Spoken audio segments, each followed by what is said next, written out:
Hi, I'm Michelle Ferguson of Two Brothers Blankets, and welcome to my series, Left-Handed Crochet Basics.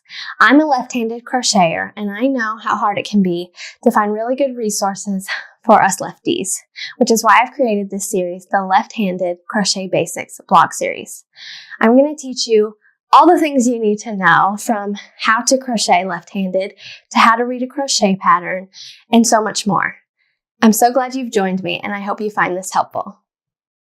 Today we are going to talk about a few things. We are going to talk about working in rows.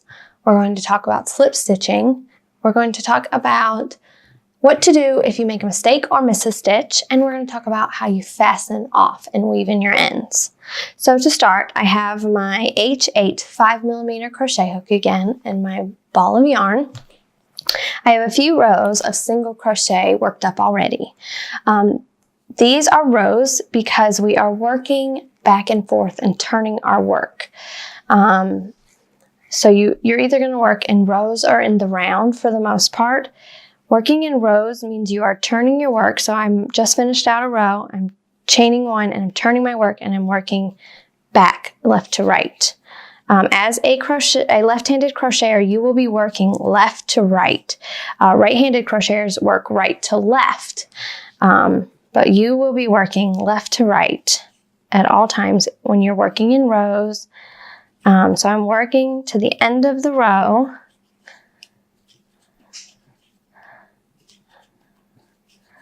And then I'm chaining one and turning again. So if you're turning and working back left to right each time, you are working in rows. So let's talk about slip stitching. When you're working in rounds, sometimes you'll slip stitch. When you're working in rows, sometimes you'll slip stitch. Sometimes slip stitch is used to join when you're working in the rounds. And then sometimes it's just used as a stitch in your project. So what you do to slip stitch is you're going to insert your hook into the stitch that you're working in. You're going to yarn over. You're going to grab your yarn and pull up a loop. You'll have two loops on your hook. Instead of yarning over and pulling through both loops like you would a single crochet, you're going to grab that first loop that you just pulled up and you're going to pull it through the second loop. And that's how you slip stitch. So let's try that again. You're going to insert your hook into the stitch, the next stitch, yarn over, turn, grab your yarn, pull up a loop, grab that loop with your hook, and pull through the second loop. And it's a very small, very tight stitch.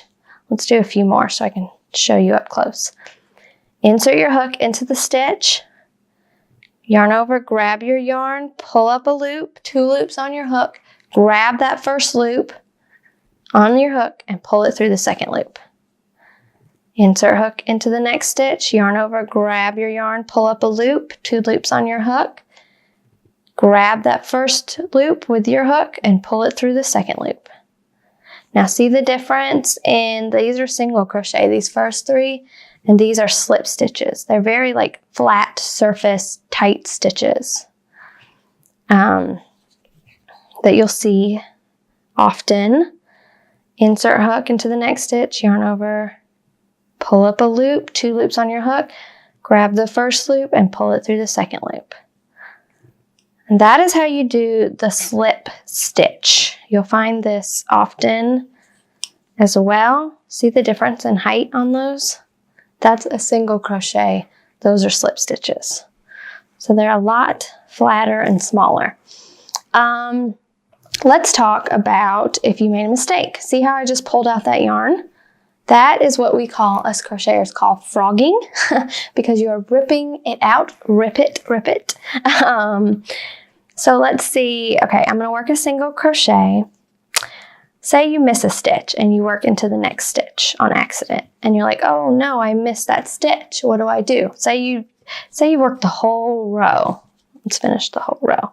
If you make a mistake in crochet and you miss a stitch, it is very easy to fix. All you do is take your working yarn and pull, and it's gonna undo those stitches till you get to where you need to be.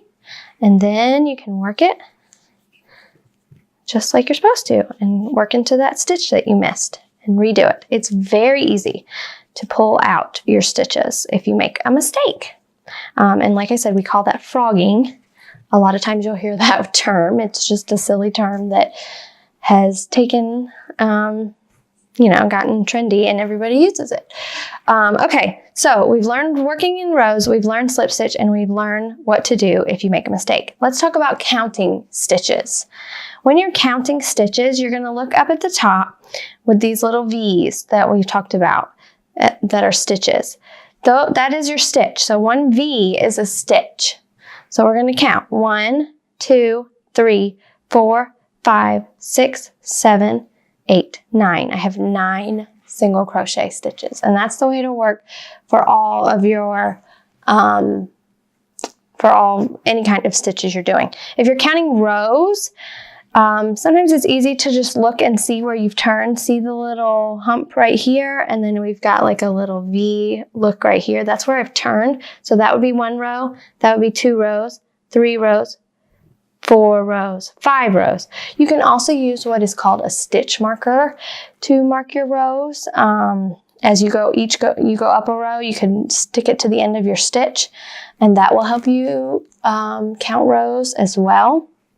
Or you can keep, sometimes I'll just mark a tick on my pattern or my project that I'm working on to indicate that it's a row as well. So there you have it. That is just a few more techniques and things you need to know as you're working your crochet projects and as you're practicing. Next, we are going to talk about how to work in the round. Thanks for watching.